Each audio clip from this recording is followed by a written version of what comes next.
ایک ایسا ایشو پچھلے کچھ دنوں میں سامنے آ رہا تھا جس کے حقائق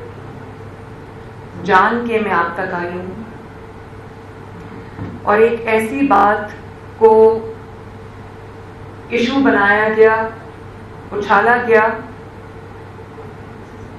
ایک جھوٹ کی داستان گھڑی گئی جس واقعے کا وجود سرے سے تھا ہی نہیں۔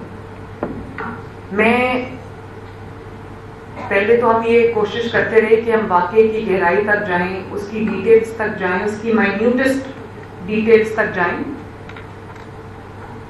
تو اس کو کچھ دن بھی لگ گئے،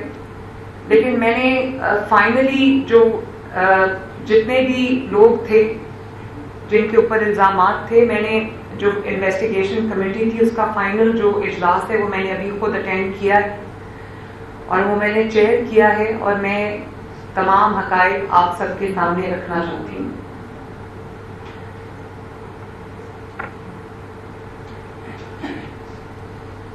بات یہ ہے کہ میں آج جس ایشو کی طرف نشاندہی کرنا چاہ رہی ہوں، جس کے لیے میں خود ٹی وی پہ آئی ہوں، میڈیا پہ آئی ہوں، وہ ایک بطور ماں جس کی اپنی بھی بیٹیاں ہیں، اس کے لیے تو وہ بہت امپورٹنٹ ہے، لیکن میں صوبے کی چیف ایگزیکٹو ہوں۔ 15 کروڑ عوام کی جو جان کا تحفظ، ان کے مال کا تحفظ، ان کی عزت کا تحفظ، ان کے آبرو کا تحفظ میری ذمہ داری ہے، اور اس ذمہ داری کے تحت آج میں آپ سے مخاطب ہوں۔ ایک واقعہ سرفیس کیا، ہماری ایڈمنسٹریشن کو، پولیس کو رپورٹ ملی کہ پنجاب کا ایک پرائیویٹ کالج ہے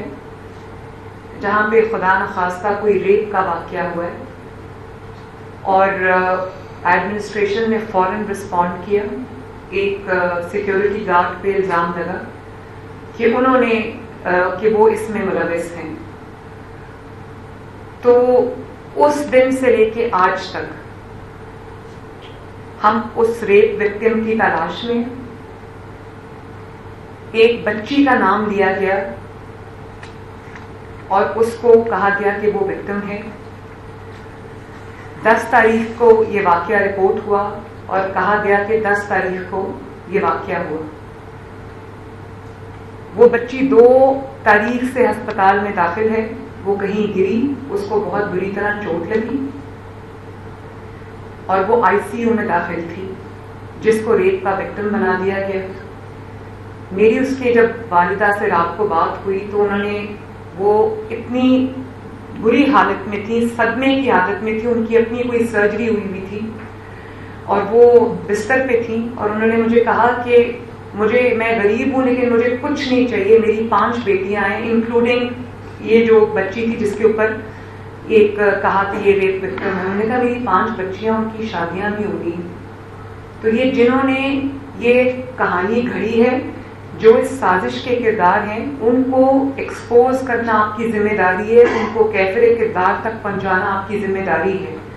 اس ماں نے مجھ سے یہ ریکویسٹ کی، تو آج آپ مجھے آج یہ میڈیا پہ آپ مجھے دیکھ رہے ہیں۔